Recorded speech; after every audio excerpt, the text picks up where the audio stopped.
This is RetRead Podcast. We take a deep dive into the Fear Street series And review other books we've read. I'm Serge. And I'm Anna. We're happy you can join us.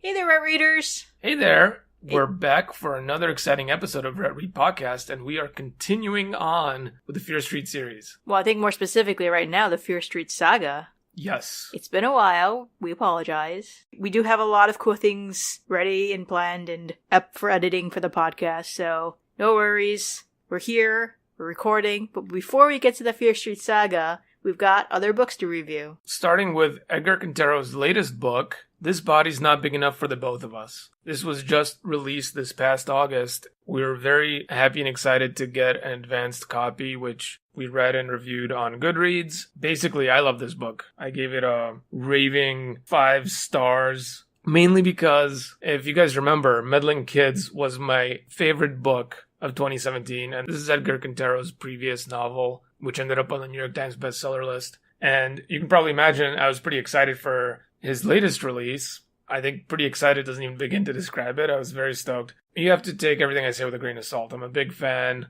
That's obviously going to play into me giving it a 5-star rating. If you didn't really like Meddling Kids, you might not enjoy this book either. They have a similar writing style. He has a very unique writing style that is different from a lot of other people. The book is about A.Z. Kimrian, who is a detective/PI. The weird thing about A.Z. Kimrian is that it's actually 2 people in one body. It's Adrian and Zoe, they're a brother and sister, and they're a chimera. Maybe Anna can explain a little bit what a chimera is? It's when 2 beings share one body. Mythologically speaking, there's chimeras, right? Yep. But in real life, there was actually a story about a woman called Lydia Fairchild, and she actually had to prove that she was the mother of the children that she had given birth to. For some reason, her kids' DNA wasn't matching up with hers. They were going to take her children away from her. And she had to prove, like, these little beings that came out of her were indeed hers. And she was just really puzzled, like, did the hospital mess up? Like, what happened? And what ended up happening was that she had a twin sister that was not a viable child. It, kind of died, but it kind of was within her. So what had given birth to her children was actually her twin sister. Maybe it was before they knew about mitochondrial DNA? I have no clue. But mitochondrial DNA, they've no... Anyways, no one wants a biology lesson from Anna. The point is, there have been chimeras. It's wreaked havoc in people's lives because of weird things like this. Right. But this is like a different level. Right, because half the brain is Zoe and half the brain is Kimrian. And, like, the organs are split evenly, and then the limbs and every single part of the body is, like, an even mixture, 50-50 of both of them. As someone who is a biologist with a medical background, this story is one that, you know what? The author had a lot of fun making this up. Yeah. There is, like, no hard science here. Don't think about it. I know that people like Serge, I'll call him out. He will, like, nitpick and hate everything that doesn't correctly fit in with his specific niche of physics and astronomy, and geology. So he will rip things apart because these are his specialties, these are things he knows, and he will instantly hate something, but it doesn't, like, fit into, like, what he knows. Geography is a big one for me, too. I will, like, hate something completely if the geography's all messed up. That's correct. Yep. However, for myself, I was able to shut my brain down. Genetics brain, my neuroscience brain, my medical brain, like, all those brains, they just shut down and went, Your left brain.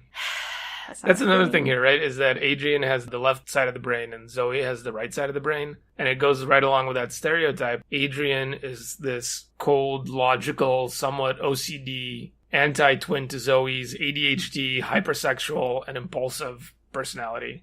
Left-right brain thing's not a thing, for the most part. No. And also, you used the term OCD wrong. You're Wow. using it in the, I'm sorry, did I trigger you? No, I'm just teaching. It's a teaching moment. Life is just a teaching moment. Okay, well, tell us about OCD. Obsessive compulsive disorder. Mm-hmm. You're more thinking of someone with, like, an obsessive personality, which I don't think Adrian really had. I see. For something to be called a disorder, it has to be debilitating. It makes it so that they can't do day-to-day tasks. For Adrian, he didn't really have that. Mm. But someone like, for instance, Monk, from the TV show Monk, Adrian Monk? Yes, Adrian Monk. Uh-oh, He had and they're OCD. both in San Francisco, right? They're both detectives in San Francisco, that is correct. I wonder if Edgar had watched some Monk while he was writing this book. Yeah, the next podcast interview him. Don't forget to ask that question. One of the fine points about this book is that it does a really good job explaining the whole Chimera thing, and it doesn't get in the way of the storytelling. It's not one of those things you end up dwelling on because the pacing and the action is basically nonstop, and it gets introduced, it's explained well enough, and then the book just moves on, and then there's maybe a couple plot points that are based on that, but it fits very well into the suspension of disbelief. Suspension of disbelief is not something that Edgar Cantero has a problem with, in spite of the fact that he's constantly breaking the fourth wall, which is a really amazing balancing act that he's doing. And part of that is just how humorous this book is. And I think the writing style, I would kind of almost compare it to Douglas Adams, who had also humor throughout the book. This is exactly what Edgar Cantero is doing as well. So speaking of the writing style, this was one of the main things that I liked about Meddling Kids, and if you were in awe of that writing style, then you will certainly enjoy a lot more of it in this book. Minute details are emphasized, and mundane day-to-day things such as floating motes of dust or buzzing flies can almost become personified to the point of becoming a character in a scene. Just how everything is described. I love it. So many authors write a character, and part of the story is about their internal struggle. And here the internal struggle is actually a struggle between two separate characters, but it's internal because they have to share a body. There's a lot of interesting little quirks about this. They don't get along together very well. They're hyper-competitive, as you might expect from siblings, and that leads to a lot of very odd situations where they're basically sabotaging themselves through their infighting. Stylistically, the book is noir. It would be in that category, in that genre. Of course, I don't know much about noir. Probably the biggest experience I have with it is the Guy Noir Private Eye parody on Perry Home Companion. A few snippets of old black and white sort of Humphrey Bogart movies from way back. What makes noir detective stories different from other detective stories? In a noir story, the detective is wearing a trench coat, a hat, and smokes cigarettes. And usually he's drinking a lot. Is that there's the femme fatale, obviously, and there's the necklace thugs. Right. And this is all basically boiled down to kind of a stereotype in this book. Because by his own admission, Edgar Cantero is not some kind of deep scholar of the noir classics. He's seen about as much as the average person has seen of them, and he's kind of boiled down the general things that define the genre into this book, and that's the backdrop for the story. So you get that, the hard-boiled police captain and whatever, that all of those little stereotypes are in there.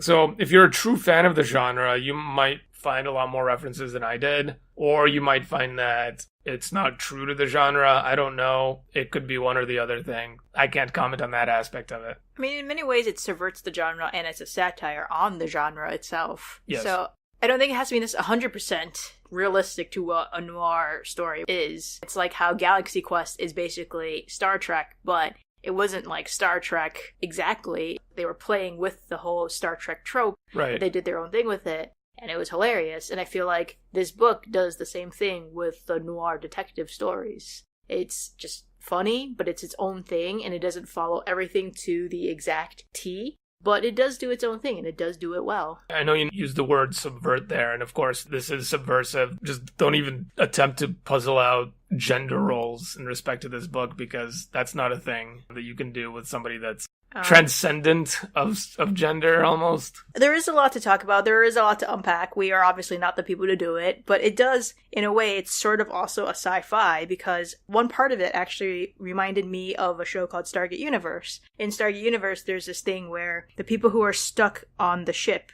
Icarus, what happened was they had these weird ball things that allowed them to switch bodies with someone on Earth. So they could actually go visit their families, but in the body of someone else. And a lot of them, went to go visit their significant others, and they had adult times with them. But, it becomes this whole ethical question of, you're in someone else's body. In your mind, you're there. You're having sex with someone that you love. But you're using someone else's body to do that. There's a lot of, ethical questions that are never addressed by anyone. There's never any ground rules set. There's nothing set. And I feel like in this book, with the fact that they're both in this body, the fact that Zoe is so hypersexual, she will have sex with anything and everything that moves. Yep. But Adrian is almost, asocial. He's not a social being. He doesn't like being with people. He doesn't like being touched by people. He doesn't like touching people. So all the memories that Zoe has, he can access. And he's there. He's there. He is witnessing it. His body is doing something that he doesn't want to do, but it's not totally his body. He's sharing the body. It does become this weird ethical conundrum for the two of them that they never figure out. And it's not all on Zoe either, because you also have like Adrian trying to sabotage her relationships simply because he's trying to avoid that physical contact. Or there's the whole thing where he drugs her. Yeah. And he's also doing that because he has this superiority complex. He thinks he's the one more fit to solve the crime, and he feels like she's in the way. And that may be true. Yeah, or it might not be true. Right. The book is absurd. It's hilarious. There's a lot to it. But I think what I'm trying to say is, it's a lot of fun. It's a lot of fun if you turn off your brain. If you have a bio background like myself, really, please turn it off. Don't be like Serge, who will, nitpick everything, in his field that's wrong in a book.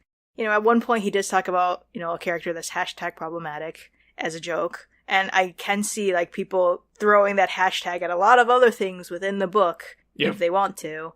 Yeah, it's fun. You have a certain sense of humor. I mean, the humor is very dark and oftentimes extremely sexual and is just rough, uncut, uncensored. And some people are fine with that and can enjoy that, and other people really get turned off by that. So I think you know who you are if you're one of those people. So then maybe just tread lightly while reading this thing. I think this is a book that within the first chapter or two, you'll know if you like it or not, if it's for you or not. Oh, sure. Oh, just the opening lines. It's that classic Edgar writing style. And if you've read it before, you're going to be like, hell yes. And if you've never read it before, you're going to be like, what's going on? I will say that it is a writing style that suits itself perfectly for the audiobook format. I listened to it on an audiobook read by January Lavoie. She's fantastic. And just like Meddling Kids, it was a book that I had so much fun listening to when I was driving from one end of our state to the other. It's like a 10-hour drive, and I just listened to the audiobook. It was great. She did an amazing job, and his writing style is very, very well suited to be just listened to. Yeah, we actually went to a book talk by Edgar at Books Are Magic in Brooklyn, New York, about a month ago. It was right around the release date of the book, and January Lavoie was there, and they did a reading together where she was reading all of Zoe's parts and he was reading all of Adrian's parts, he being Edgar Cantero, and that was pretty great. I haven't listened to the audiobook, but just based on hearing that, I could recommend it. That's basically that. 5 out of 5 stars for me. If you love Meddling Kids, you're probably going to love this book as well. Since you're listening to the podcast, you will know early before we release the episode, we got the chance to interview Edgar. Yes, we just interviewed him yesterday, actually, in person, so that was really great. It's our first in-person interview. Our previous 2 authors live very far away and were kind enough to join us by Skype, but in person, it's pretty cool. Thanks, Edgar, for meeting us in the Brooklyn Public Library, and thanks to the Brooklyn Public Library for having such an amazing recording space. If you guys live in the boroughs, if you live in Brooklyn, go check out the Brooklyn Public Library in Grand Army Plaza. If you live in New York State, you can get a Brooklyn Public Library card. You can actually get any ebook they have via Overdrive or Libby. So take advantage of what you have. Yeah, it's a great service, and they're great folks over there, so check it out. But speaking of books that people will know whether they like or hate within 2 chapters, I'm going to review a book. It's called The Third Policeman by Flann O'Brien. It's a really old book. It came out in the 60s and it came out posthumously, so it's old. It is very much along the lines of Waiting for Godot or Rosencrantz and Guildenstern Are Dead, and there's a James Joyce element to it. It's a satire with existential ramblings and crackpot philosophical theories. It's full of cerebral and occasionally esoteric laughs. It's just completely out there. He invented this philosopher called de Salby. So he wrote a bunch of different de Salby's philosophical thoughts in there, and they have characters presenting them to you. As you're reading them, you know they're crackpot, but some part of you starts going, oh, okay, I could get behind this. So there's something called atomic theory, and it postulates, for instance, if you sit on a bicycle, the longer you sit on the bicycle, your atoms and the bicycle's atoms will start trading places. So by the end of your life, if you spend a lot of time on the bicycle, then the bicycle will be more you than you are. and you would be more bicycle than the bicycle is. So people who lean to one side or have to be propped up against a wall as they're standing, that's because they've been riding a bike for so long that they've become a bicycle. And then bicycles have personality, so there's a lot of bicycles stolen because bicycles are running away because they're actually people. And it's like hilarious and just weird and out there. As I was reading it, I'm like, but wait a second, why are they completely trading places? Wouldn't atoms seek equilibrium? That doesn't make any sense. And I was like, this Stalby man, I want to argue with him and debate this with him. And it's just really,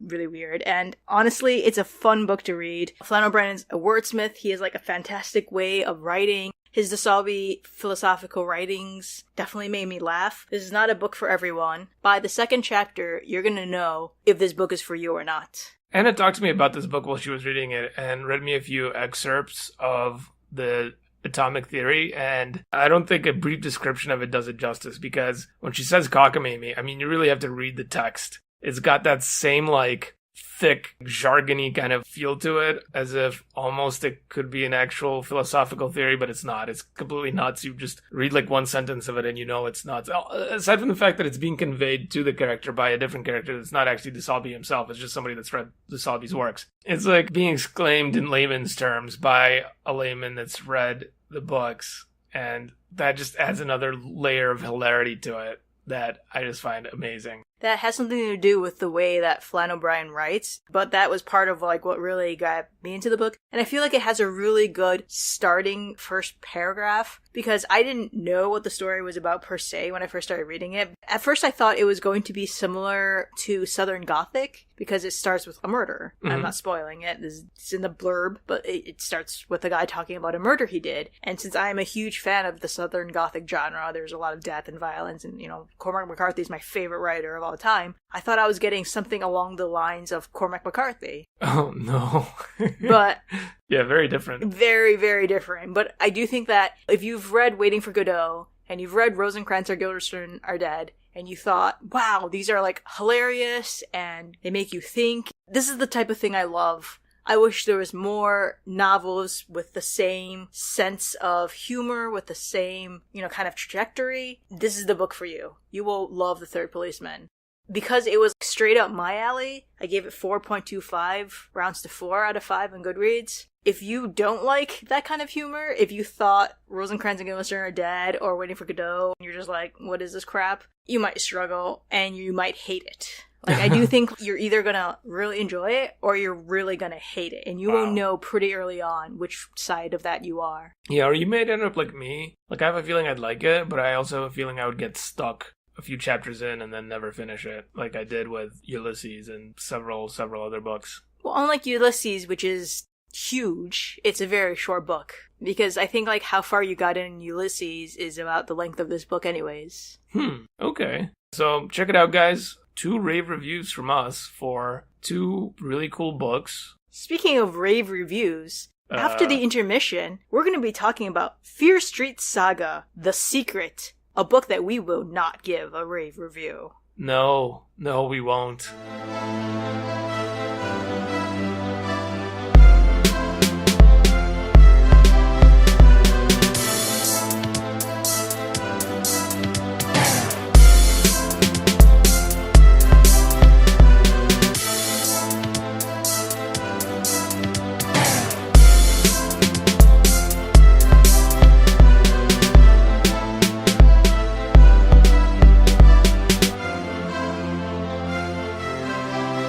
And welcome back. Today we're going to be reviewing Fear Street Saga, The Secret. So let's just start with our prediction accuracy. So first of all, I didn't do so good, but let's go over it. I said that Ezra will not play a role in this book. And of course, Ezra is in like 2/3 of this book. I said that we would fast forward to the Revolutionary War, which would be an awesome backdrop for the story. I think my first clue should have been that it was an awesome backdrop. Therefore, R.L. Stine wouldn't think to do it because this book sucks. So, okay, that was wrong. And then I'd say that it would do another generation on the frontier after the Revolutionary War, and that didn't happen either. Nobody went to the frontier. It basically stays in Massachusetts. Yeah, they're back in Massachusetts, guys. And then I would say we'd finally get to Ohio, to the actual shady side, and that didn't happen either because We just kind of get to Simon Fear right at the very end, and he is born in Massachusetts, and he's still in Massachusetts at the time of the book, although he does set out westward.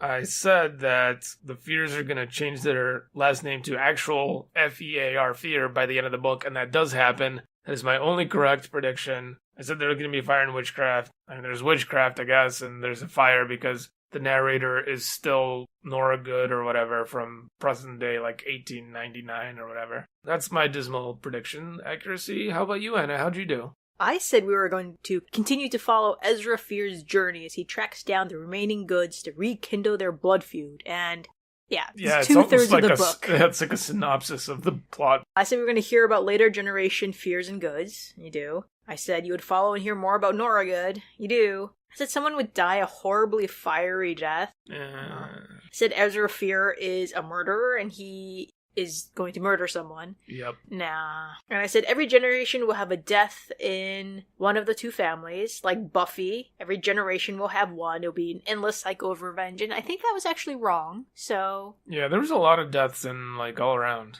Remember they have like 100 years of no death? Well, yeah, if you want to average it out, then it's less than a death per generation. In fact, if you look at it, it's only been a few of the families within the two families that have an issue. That sort of got blown out of proportion because these people are morons. Yeah.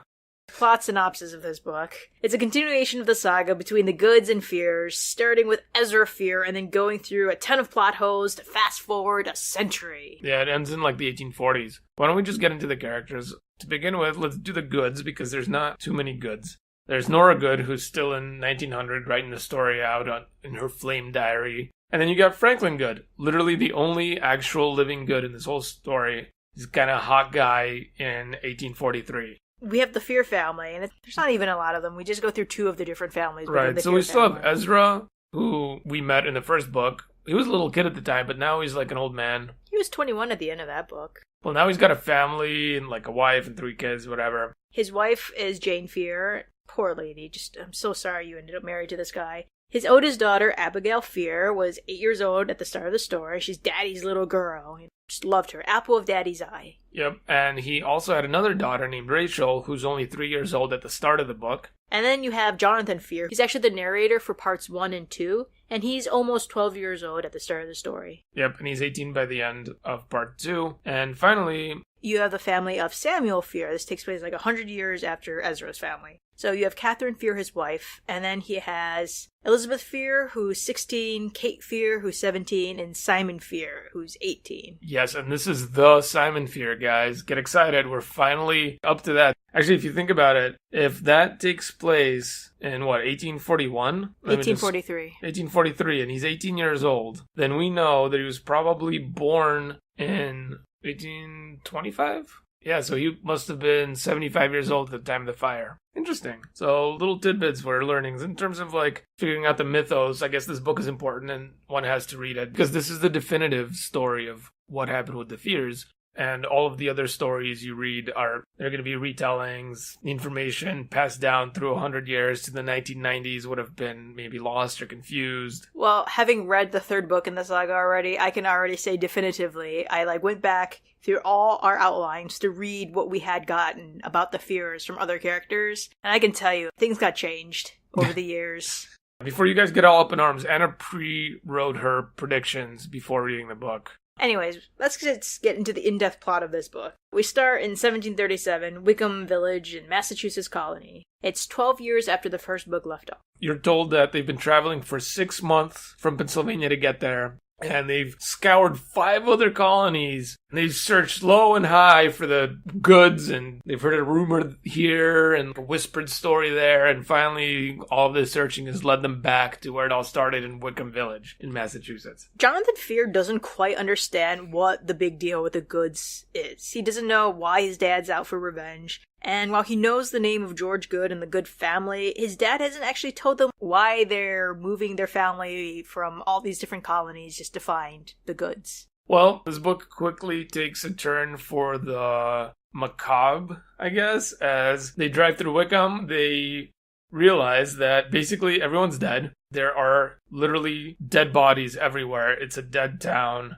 There's some gruesome descriptions of dead corpses propped up doing whatever the last thing it was that they were doing before they died. Everyone not named Ezra Fear in that wagon going into town is like, what is going on? Can we please leave? Oh my god. But Ezra's like, no. Let's ask the nice townfolk about the goods. Yeah, except the entire town is just literally dead bodies. Ezra and Jonathan get out of the wagon. They leave the women folk there. Well, this is actually where Jonathan finally finds out what the story is with the goods. He's finally deemed like old enough to know the real story, I guess. I mean, you would think in the 6-month time that they were traveling, he would tell his son why they're traveling. Well, I mean, the shit just got real. There's dead bodies everywhere. Clearly the work of the goods. But the fears don't even come off well in the story that he told. It's literally like, well, we burned these people, and then they got mad and came after us. Hey, at least he told them the truth, right? I mean, yes, as you're telling a story like that, doesn't it just occur to you that, oh, we killed 2 innocent people in cold blood? I think it occurred to Jonathan. I think Ezra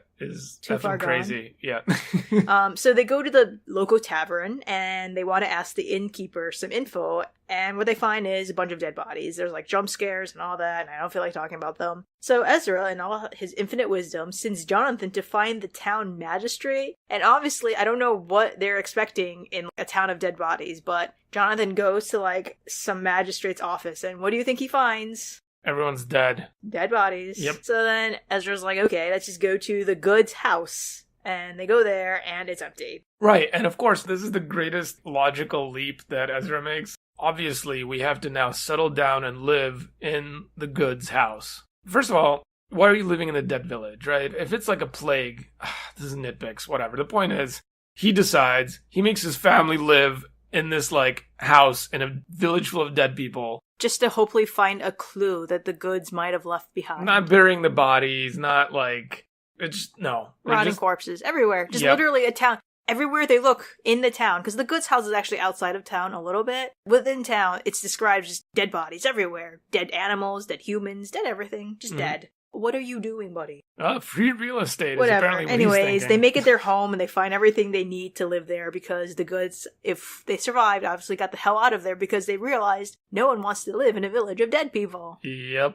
After 3 weeks of making the goods house theirs, they finally go off and talk to some other people who couldn't afford to leave, and they also didn't die. They were trying to milk them for information about the goods. Yeah, it doesn't go very well. Their neighbors kind of, like, as soon as they find out where they're living... People brandish knives at them. People have guns and they're just like, get off my property. It's very Clint Eastwood, almost, is how I pictured it. Like, just get off my property. Evidently, these people blame the goods for bringing the plague to Wickham. Yeah, the goods kind of have a bad reputation, but, you know, that could have something with the fears framing them for witchcraft. I don't know. That's just me talking. Abigail and Jonathan are kids. They're going to be kind of bored, stuck at home, so they decide to go into town and play with all the dead bodies, because, you know, why not? Well, actually, Jonathan finds the town creepy, but Abigail just wants to go play in town because she's bored. But since Jonathan is in charge of looking after her, he has no choice but to follow his younger sister. And plus, she's asking him if, are you too scared, Jonathan? She starts doing something that kind of makes sense, but it doesn't make sense for kids to do. She starts burying random dead bodies. Well, she doesn't bury the dead human bodies. She buries the dead animal bodies. Because she says, that's a dead dog. We need to bury all the dead animals. Because no dog should be left unburied. No animal shouldn't be left unburied. And it's like, kid, there's dead bodies everywhere. There's like human bodies like rotting there. But it's so weird, right? Like the dogs and the birds and stuff died too, I guess. Anyway, this happens a few times. Like basically every time she decides to go into town, Jonathan has to follow her and then they end up burying animals. You say they, but actually Abigail just points out all the dead animals and makes Jonathan go and bury them. Finally, on one of their trips, Abigail finds a girl named Hester to play with. Hester supposedly lives around in the village, but she doesn't actually speak much, and she just disappear and appear randomly. At one point while they're playing, she just shoves Abigail into a coffin, and Jonathan is not a fan of his sister's new friend. He just drags Abigail away from Hester, like, we're going home, you're not playing with her. Yeah, we're leaving. So one day when Ezra and Abigail are going for a walk, Hester invites Abigail to come to her house and play. Jonathan begs their dad to say no, but Ezra can't say no to his favorite daughter. Obvious things are obvious, right? This is not going to end well for anyone. No, Abigail never comes home. Who saw that coming? Yeah, everybody, including Jonathan, but whatever. Obviously, Abigail doesn't come home, and Ezra and Jonathan have to go searching for her, and they end up following this little girl's laughter because there's this little girl just laughing, and they're like, is that you, Abigail? Come home now. What's going on? And the laughing takes them right to Hester Good's grave. Oh shit, Hester was a good? What? Yeah, so from the grave they hear, can Abigail come to my house? And right as Ezra's freaking out, he notices that there's another freshly dug grave next to Hester's, and the headstone reads, Abigail Fear. Ezra and Jonathan dig it up and find Abigail. She's dead. And then there's a voice from Hester's grave that won't stop saying, Abigail came to my house, Abigail came to my house. Yep, and that's end of the first part. One interesting thing is, technically, they're already living in Hester's house, right? So it's really Ezra's fault all along. Ezra really brought a lot of things onto himself. Yeah. Well, onto himself and his own family. I mean, his suffering is nothing compared to the suffering that he kind of imparts upon his family members there at the end. You know, when you set out on a path of revenge, you must dig 2 graves.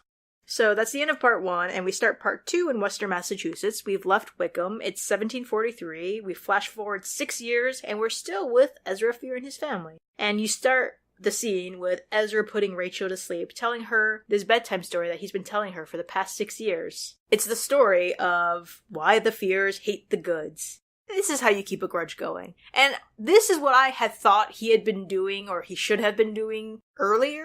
If you're moving your family around to 5 different colonies, wouldn't this be the bedtime story you would have been telling them then? Whatever. Anyways, who cares? In the interim, the Fears have become rich. Apparently, despite being crazy, Ezra actually has an uncanny ability to know what to sell in every new town he goes to. Also, when you steal a bunch of real estate in a town full of dead people, it might be possible to become rich off of that, too. Well, I just assume he raided everything that was left and was able to sell all that, and then slowly, make more money to actually buy things that were worth selling. Grave robbers. Yeah. This is their 3rd house in 6 years, and they're obviously on the trail of the goods. Since Wickham, they've been to Danbury and Worcester. Danbury's in Connecticut, isn't it? And yeah. Worcester's in Massachusetts, so it makes sense. Anyways, they're welcomed by their neighbor, Delilah Wilson. She wears clean but very patched clothing, and her father is a local minister of a small congregation, and her mother unfortunately passed away when Delilah was very young. The Fear parents are in no mood to host. Their mom is still not over Abigail's death, and Ezra is still hot on the trail of the goods. Rachel tells Delilah all about the feud between the Fears and the Goods, because she's a little girl, and that's the only story she's ever heard, and so she's trying to be conversational and make a friend, but instead it's like, what the fuck? Yeah. If it's the only story you've heard for 6 years, I feel like the indoctrination, it's strong in that one. Jonathan is convinced Delilah thinks his family are freaks. Yeah, that's probably the case. But you're rich, Jonathan, you're rich, and that makes everything okay. And he also realizes that Delilah is hot. So there are a few scenes where Jonathan goes over to the Wilsons' house, and sometimes he has Rachel with him, and Rachel will regale Delilah of the weird things that are happening in their new house. Yes, there are some weird goings on. Jonathan is woken up by a weird crying sound outside the house in the middle of the night. Their well bucket is filled with blood, but only the bucket, because the well water is clean, so... It's only the bucket. Jane Fear walks around the house late at night, thinking that Abigail is outside and needs her help. Jonathan is awoken in the middle of the night by the ghost of Abigail, warning him about something, and Rachel has seen this Abigail ghost as well. Finally, Jane Fear ends up dead in the well. So at one point during all these interactions, you find out that Delilah has a secret, and she and her father must leave town soon. So right after Jane's tragic death, Jonathan and Rachel rush over to the Wilsons' house, and Jonathan just demands to know what their secret is. The secret is revealed to him that the Wilsons are actually Goods, and they changed their name after their neighbors in a town near Boston found out about the plague they supposedly caused in Wickham. So, they had to change their name and move away. Delilah has been lying by omission because Jonathan didn't believe the curse, and Delilah didn't want to impact their budding relationship. She thinks that the only way to break the curse is if there's an unshakable bond formed between the Goods and Fears. Jonathan and Delilah have to marry. I think Jonathan's okay with that, right? I mean... I get to marry this hot chick and break the curse? Cha-ching! Win-win. So Jonathan sends Rachel home to distract their father while Reverend Wilson tries to marry Delilah and Jonathan. Except that Ezra arrives with a rifle because he gets out of Rachel what's going on. There's a struggle for the gun, and the weapon accidentally discharges and kills Delilah. And then we get another twist. Reverend Wilson reveals that they aren't actually goods. Yep. They've been messing with Jonathan this entire time because they saw that marrying the Fear family was the only way of getting out of poverty. And since Rachel has been regaling Delilah of every aspect of the story, they knew exactly what they had to do. And they're actually the ones behind everything that was going on at that Fear's house. Wait, even Jane getting killed? Well, they were pretending to be Abigail, so she walked out thinking she was going after Abigail, and then she just fell in the well. Delilah actually admitted that she accidentally killed the mom. I think Jonathan was like, it's okay, I forgive you. You're hot. That's in the curse. Yeah, and then she dies. Yeah, so this causes Ezra to snap mentally as he finally realizes that his obsession with the goods has just been like nothing but a curse upon his own family, and the curse is completely self-inflicted, has nothing to do with the goods because he's never seen a good. No, he did, at the end of the first book. Okay. He's never seen a good since, and that good didn't really do anything to him. But anyway, the point is, he runs out of the church and immediately gets hit by a horse-drawn carriage. A fitting end for a crazy old man, if I may say so myself. And Ezra's last act involves giving Jonathan... He's not even old. He's like only 40 at this point. Fuck him. This is such a stupid... Okay, anyway, so as his last dying act, he gives Jonathan the amulet and tells him that Jonathan must wear it always. It's where the Fear family derives its power. Jonathan must avenge his death. I don't even... Avenge who? Like, go back in time and kill Ezra? Ezra's not... Ezra, you're not dead because of the goods. You're dead because of you. Okay, so. Yeah, maybe he didn't really realize anything.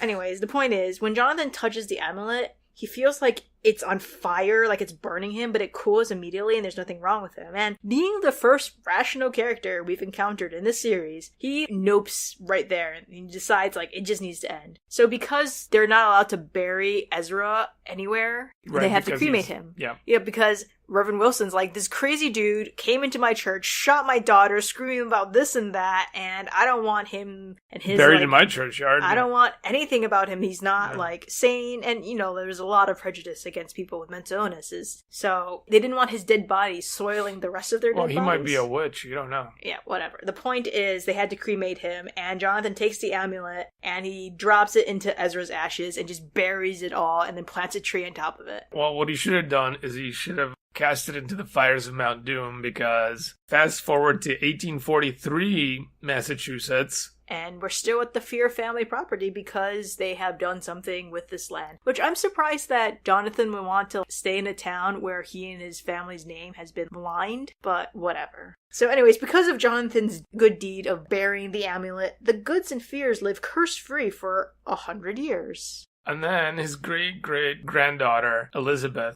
ruins everything by digging up the box. The tree that he had planted on top of it died, so got rid of the tree, and now she's just digging to plant something else. She's digging in that garden, and she unearths a box, she opens it, and there it is. The ashes of Ezra and the pendant of her ancestors. So she doesn't really know what either of those things are, but it doesn't matter, because as soon as she puts it on, oh boy. She has a vision of everyone burning that lasts for a few seconds, but it doesn't really deter her, and she wears the pendant all the time. And a few weeks later, a hot drifter shows up at their door, and he's willing to work for food and a place to stay. His name's Franklin, and he's one of 7 brothers who lived on a farm, but everyone in his family died of some mysterious illness. And he's all alone in the world, and he's just drifting. So the Fears find him totally charming and invite him to stay with them for a bit, and both daughters think he is hot. Well, this is why you don't invite randos into your house, because we get some of Frank's internal monologue, and it turns out he's a complete freak. He's really excited that this kind family has let him into their home and fed and clothed them. And he's ready to be nursed back to health, woo their daughters, be loved by the parents, and be like a big brother to Simon. And then torture and slaughter them. All of them. And turns out he's the last of the goods. The very last one. So they're just pages and pages and pages of the girls falling for him and him plotting their deaths. And there's like this weird scene where Frank is going to strangle Elizabeth, but is interrupted by the village quote-unquote witch. Her name is Old Aggie. Yeah, because what they're doing is they're sneaking off into the forest. play footsie or whatever it is. Whatever. Anyways, he macks on both girls some more, but he does it in a way that neither girl sees what's happening. Yeah, because I guess he's gonna try to play them against each other. By the way, this plotline is probably the most like Fear Street plotline of the three in this book. You could see this being an actual book in like 1990s Fear Street, where like the stranger moves in or whatever, the kid from out of town. I feel like this has been done a couple times. I don't know if any 1990s parents would allow a random drifter into their house, because it wasn't that like the height of stranger danger.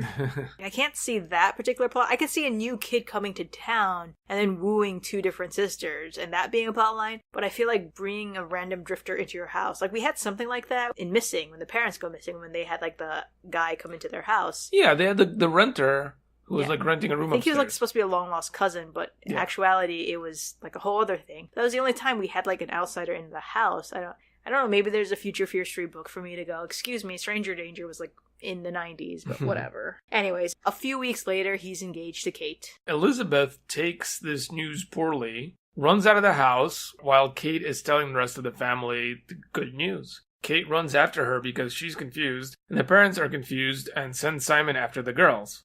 Whew, there's a blood-curdling scream, and Simon comes across Kate's dead body with a knitting needle in her heart. So later, you find Elizabeth rocking in a chair saying, Kate's a liar. Frank loves me. Kate's a liar. Frank loves me, just repeating it over and over again. And also she's saying that she didn't kill Kate. And her family basically is just staring at her, and they just leave the room in disgust. Frank stays and tells her that they won't believe her because they don't want to accept the truth. That Kate was just jealous and ended up committing suicide. Kate made it up, said Frank. She made up that whole story about our engagement. She ran right to you to tell you first. I think she really believed it was true. She was mad. Truly mad. The poor girl. Poor Kate, Elizabeth whispered. She was capable of anything, said Frank. No one could help her. Elizabeth knew he was right. She sighed and started rocking again. Frank, I cannot stay here. They all hate me. She gestured toward the second floor where her parents and Simon had gone. I must get away. I know what to do, Frank said. We can run away together. We shall elope. So Frank convinces Elizabeth to run away with him. As Elizabeth goes upstairs to pack, Frank reminisces about how he killed Kate. Duh, who saw that coming? So, in the meantime, Simon decides to go for a walk to clear his head and thinks about what has happened. Kate is dead, he realized. He could not escape from his grief.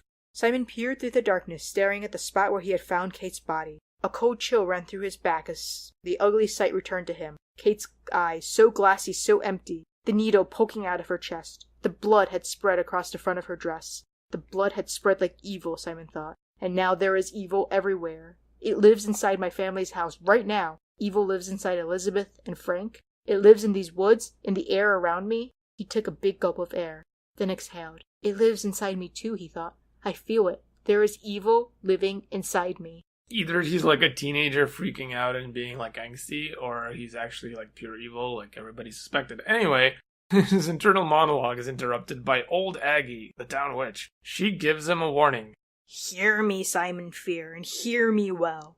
You have allowed a man named Franklin Good into your home. That was foolish of you. He will destroy you all. You must stop him. Franklin Good killed your sister Kate. At this very moment, he plots the death of Elizabeth. Fear, fear, fear. Terrible name.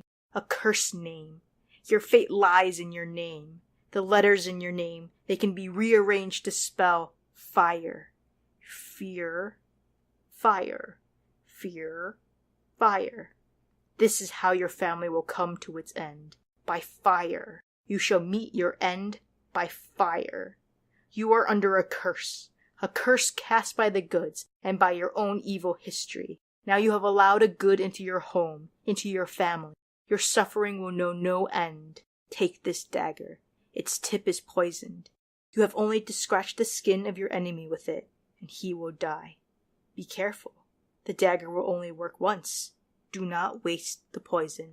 So, Simon obviously just takes the dagger without questioning it too much and runs directly home to find his parents are dead in puddles of blood. And Frank has an axe, and he's standing over Elizabeth, and he chops off a bunch of her hair to scare her and says, "The next swing will be for real." The fear's nearly won, he said. Your family nearly managed to destroy the Goods forever. That is what your ancestors wanted, is it not? To wipe us from the face of the earth? In the end, though, the goods will survive. I am the last of my family, but that is enough. I have served my ancestors well. I have lived to destroy the fears. As Frank moves to chop Simon up with the axe, Simon manages to get him with the poisoned dagger tip. Just kind of like scratches him, but that's enough. Poison works its way, and Frank dies. He basically dies. What's Simon's takeaway from all this madness and chaos? His takeaway is a little twisted. He thinks that goodness is weakness. His parents and Kate were good to a drifter, and now they're dead. The only way to fight evil is with evil. Elizabeth gives Simon the pendant, saying that through the power of the pendant, she was able to be saved. She felt strong, and that's what allowed her to survive the axe attack, and he should be the one to have all that power. So, as soon as the pendant goes around Simon's neck, he sees the fire, and then it fades away quickly again, that vision that I guess everybody sees when they put it on. Because he doesn't want a name associated with fire, he decides to not just rearrange the letters in his name, but change the spelling completely to F-E-A-R, which I guess goes along with his new resolution to be evil from this day forward. Yeah, his closing line is that of a complete megalomaniac. I am the one who can beat the ancient curse. I am powerful. I will change the future, beginning with my name. I am no longer Simon Fear, F-I-E-R. Now and forever, I will be known as Simon Fear, F-E-A-R. And then obviously you go back to Nora Good, and she's writing something, and the end. And good riddance. Oh my god, I can't believe we still have to read another one of these stupid books. I can't wait to get back to Shadyside. Fear Street Mythos.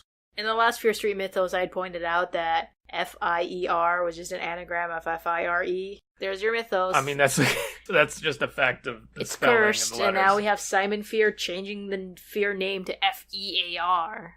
Simon Fear celebrates like way too early about beating the ancient curse. Well, he assumes that all the goods are dead. I guess that Franklin Fear thought he was the last of the goods, but he's actually not, because we have Nora Good, who's been our narrator for 2 books already. Yeah, or maybe Franklin didn't really die, or who knows what. With all the generations that have gone by, the families could have branched so many times. There could be other fears elsewhere also, and we'd never know. Anyways, Simon mentions evil and ancient curses. Well, so the ancient curse, there's an ancient curse that's supposed to be haunting the family. In the Cheerleader Saga, that ancient evil spirit, we know, actually did hurt the Fear family quite significantly, and the two could be related. Ancient evil, ancient curse, kind of along the same lines. It's possible. Another thing about the Fear Street Mythos here is we go right back to Massachusetts again, and we knew already that they started off in Wickham, but then they went to the Pennsylvania frontier, which is basically Ohio. Well, it could be Western Pennsylvania, but it could also be Ohio. I thought that was like, okay, there we go, that's how they end up in Shadyside. But they end up going right back to Massachusetts, and it's fascinating because now the Fear family has been established in Massachusetts, and this amulet has been like embedded in the earth of some undescript town in Massachusetts, and you start to think like, okay, we've long thought that the Shadyside B site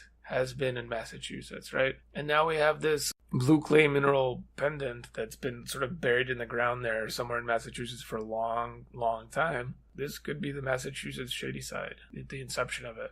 Simon Fear's like first project before he really figures out how to do it and goes to Ohio and builds the primary Shadyside. It could be another explanation for why there's 2 different Shadysides with Fear Streets and Fear Theories and stuff. But I do think that this does leave credence, or this does make me think that, we have the corporation in our Fear Street things. And I do think that the goods are the family behind the corporation. Right. And that, of course, makes sense, right? Going back to our theory of 3 great opposing forces on Shadyside, why would the Fears and the corporation be opposed to each other, right? It could be that they're both vying for control of the same resource, but another thing is like maybe it just goes back to that ancient curse. Maybe the goods have started and are running the corporation, like Anna said, and the Fears, are the Fears. I mean, if you figure, they're just thinking small scale, screwing each other's families over, right? This is just like an eye for an eye, just one person to one person. I feel like on a grander scale, why not make it my family's whole inheritance, our corporations, like Fear Family Incorporated, with the whole Fear Family stuff that they own in Shadyside. Because they're still wealthy, you have the Cape Cod or whatever the hell that Fear Hardy Summer was, and They obviously have money. You have the whole Fear wing being added to the Shadyside Hospital. There's obviously money being pumped in from the Fears from somewhere. There's still a large Fear clan. So, Fear family money. And then you have Good family money, which is the corporation, and doing their thing within Fear Street, Fear Woods, just to screw with all the capital that the Fears had put into Fear Street itself. And it's no longer just person-to-person espionage. We know that corporations are people now, right? So now we've got corporate espionage added to that. That's a whole new dimension that we never thought about before. If you think about it, it's taken on a much larger scale, an industrial scale, you might say, industrial scale curse. But think of all the evil done to these two families with this one amulet. Just a few ounces of the blue clay mineral are enough to wreak havoc on these two families for generations. And now we have extraction on an industrial scale of the blue clay mineral exploited for whatever nefarious purpose the corporation wants to put it towards. And the effect of that is now rippling out through every family in Shadyside and possibly nationwide and around the world. And they're obviously not the only ones wielding that power. And it's just having a lot of consequences. This could explain all the crap we're seeing around Shadyside. I mean, the evil is on a much grander scale now. It's leaking out, basically. Yeah, leaching into the groundwater, as we mentioned earlier. The blue clay, the clay that made the amulet, the clay itself is controlled by neither the Fears nor the Goods. It's actually the evil force that is compelling these things to happen and is controlling these two families. If you think about it, the clay that we find in Shadyside, the clay that he is now buried and spread among the Massachusetts B site, I think it did cause this bubble to form around these Shadysides to make it a thing. And that's why we see so much FBI police presence there, because they must know about it.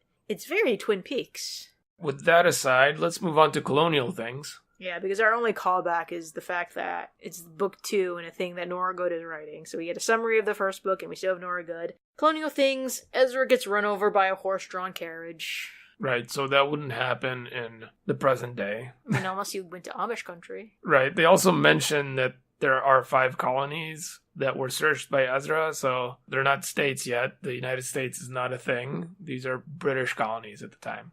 Can we get to nitpicks? Yeah, let's nitpick the hell out of this thing. Alright, so with how obsessed Ezra Fear was in seeking revenge, how exactly did he find time to get married and have a family? He didn't get rich until after he went to Wickham again. So how did he convince a man to marry his daughter off? Because we are in old school colonial times. It's still very much a family's wishes as to who the daughter marries. What did Ezra Fear have to offer at the time? He didn't have anything. My thing is, maybe he used the power of the amulet. With how obsessed he was at finding the good family, how just his singular obsession. He didn't want to do anything else, wanted to live in a village of dead people, live in this house of cursed whatever, just to find the goods. Why would he distract himself with children and a wife? He had 3 kids. I feel like maybe he had the kids and the wife first, and then the curse kind of took over and drove him crazy. One of the things I was thinking is, so at the end of book 1, he was 21. At the end of book 1 is when he really got into his, I hate the goods. But if you do the math of the time between the end of book 1 and the start of book 2, right after that, he got married and had his son Jonathan, because his son is 12 years old. There's a 12-year gap. But he was already singularly obsessed at the end of book 1. So I don't see why he would be getting married and having a kid. So Abigail is out there burying all the dead animals, and there are still human corpses everywhere. Girl, come on. Did the plague kill everyone in town? From how it's described, it sounds like they all just dropped dead. So what kind of plague was it that it was a Mount Vesuvius eruption and everyone just is frozen in place forever? Yeah, I don't know. Even the animals died. I have no idea. It's almost like if you irradiate the whole town, everybody drops dead from what do they call? I think they're called neutron bombs or whatever. You could do that. Obviously, that's not what happened.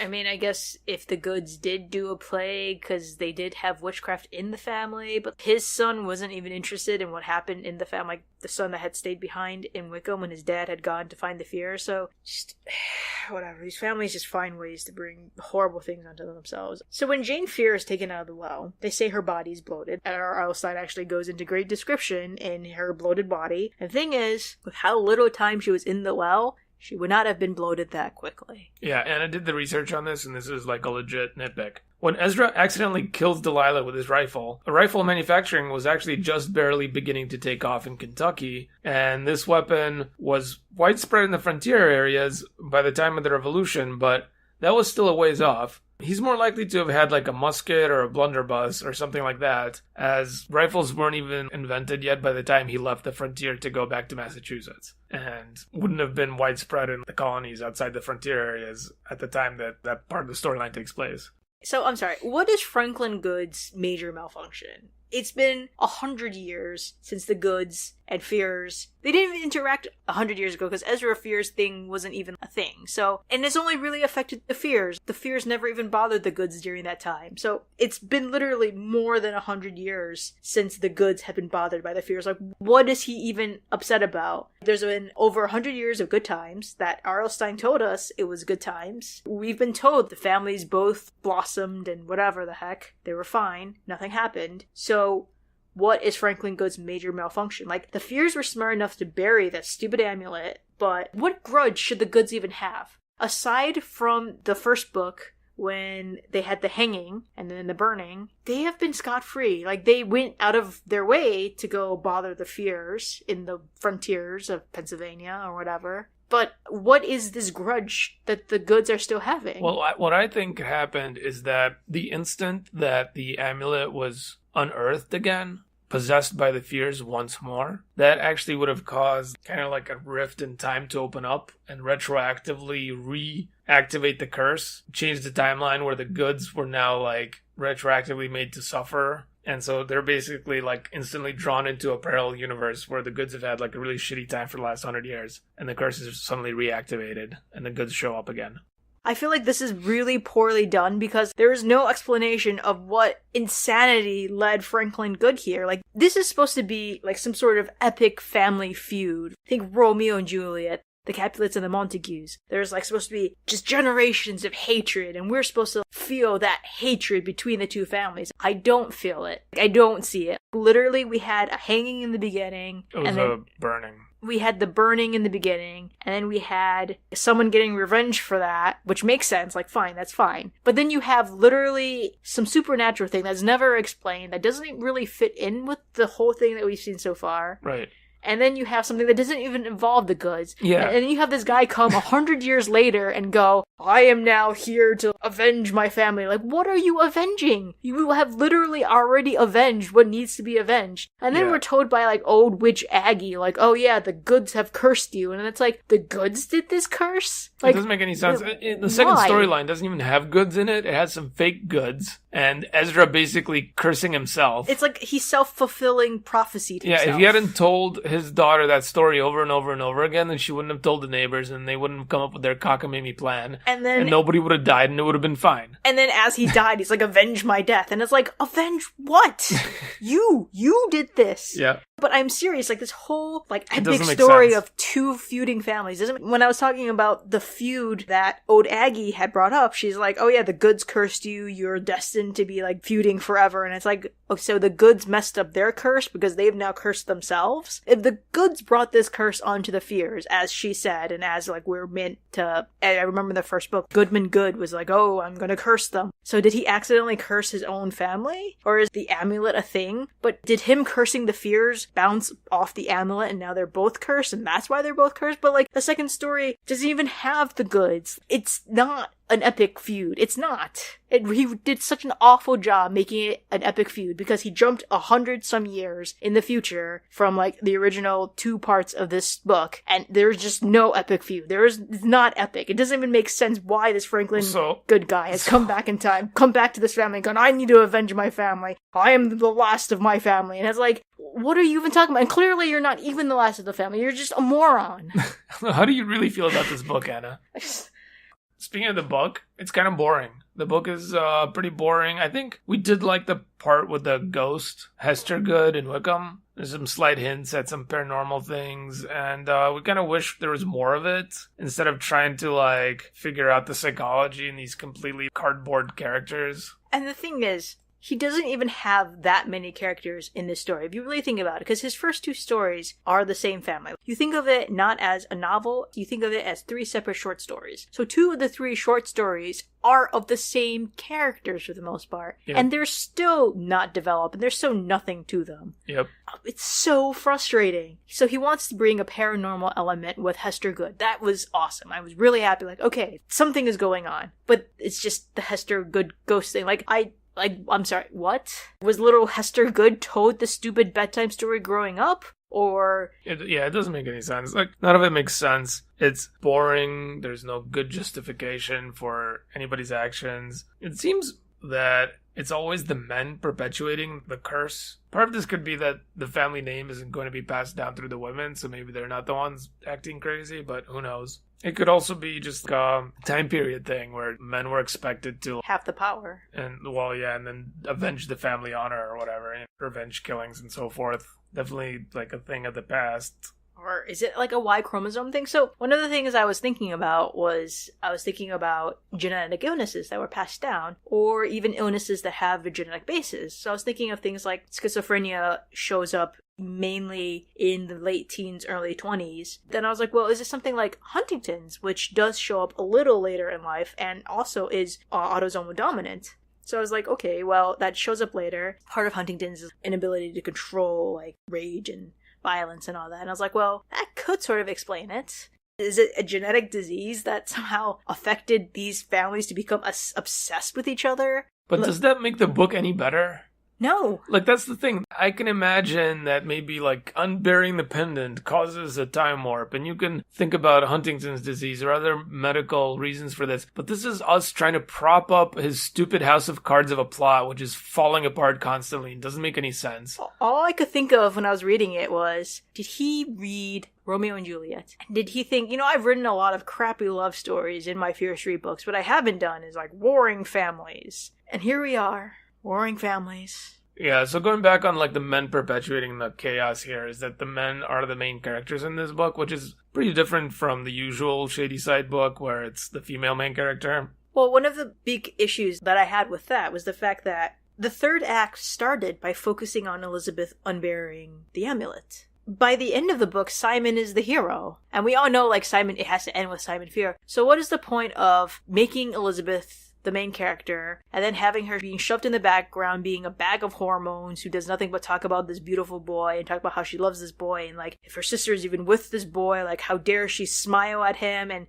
like, this complete disgusting cliche, and then making her a damsel in distress that Simon needs to save, and then having her go, this thing saved my life, but I think you should have it from now on. You should control the power. Why does Aggie, the witch, give Simon the poison dagger instead of giving it to Elizabeth?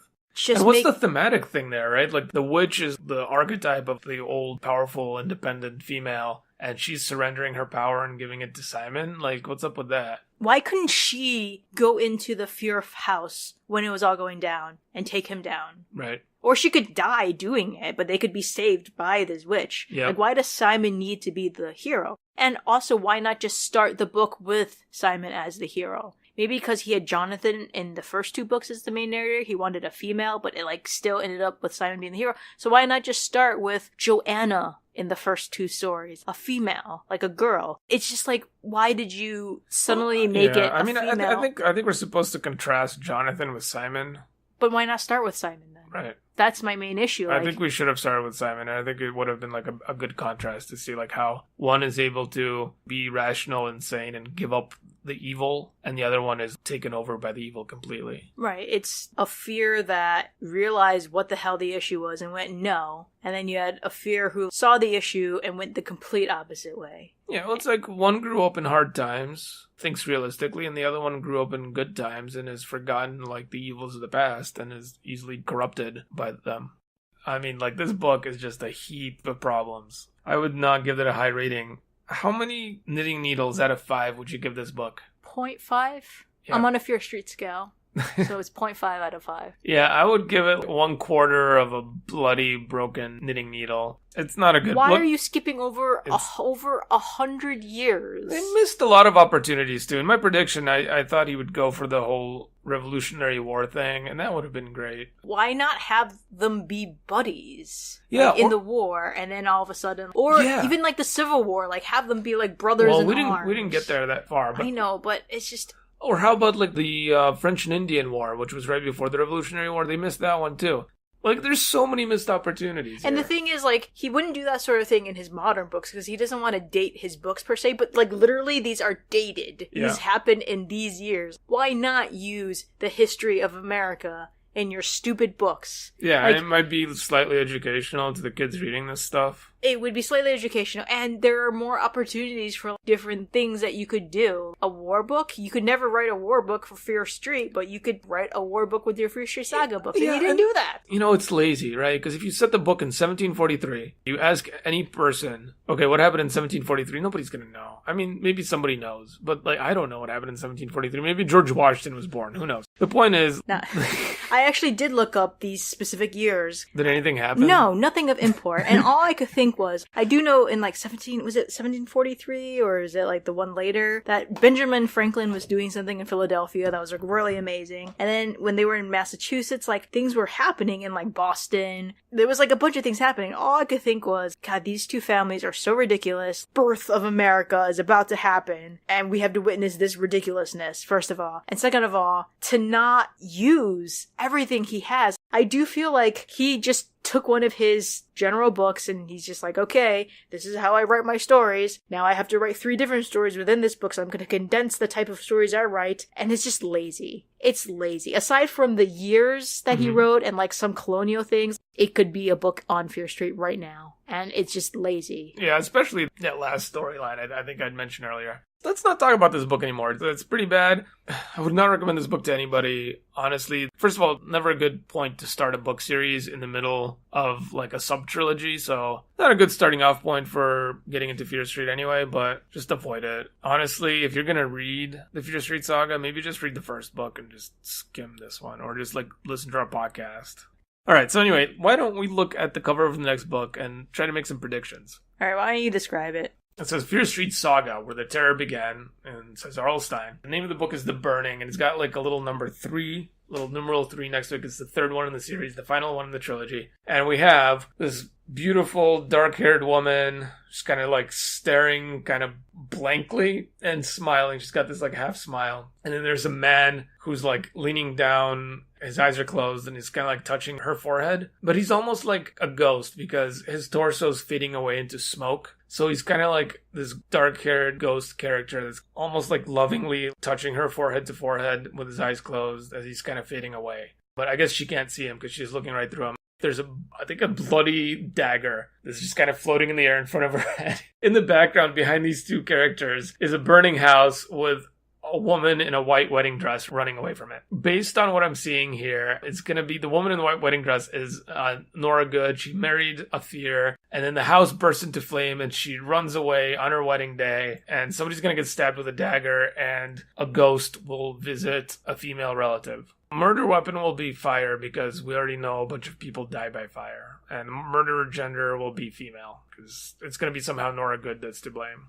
I already read the book, but before I read the book, I actually wrote down my predictions, and Serge watched me write down the predictions, Yep. So here we go. It's pretty much legit. Obviously the story of Simon Fear's love and the eventual burning down of the Fear mansion with Nora. We already know some stuff from the Cheerleader series, so I think the deaths involve Simon's daughters and also Nora Good's Fear love interest. The girls' deaths will be supernatural, and Nora's hubby's death is the fire. Is there a gender for the Ancient One? With all the testosterone messing things up, I'll say it's a woman tired of this nonsense. Okay, so the predictions are locked, and we are ready to go. All right, guys, thank you again for joining us for another episode, and we will have the final episode of the Fear Street Saga coming out soon, so keep your eyes peeled for another episode coming soon. The episode after this will be our interview with Edgar Cantero, and after that will be the final episode on this trilogy that will finally be over for us. Yep, we're going to put it behind us and head back to Shadyside for some more teen drama. Woo! 1990s teen drama. Can't wait. All right, thanks for listening, and thanks for standing by with us while we take forever to get this done. Thanks. Bye-bye.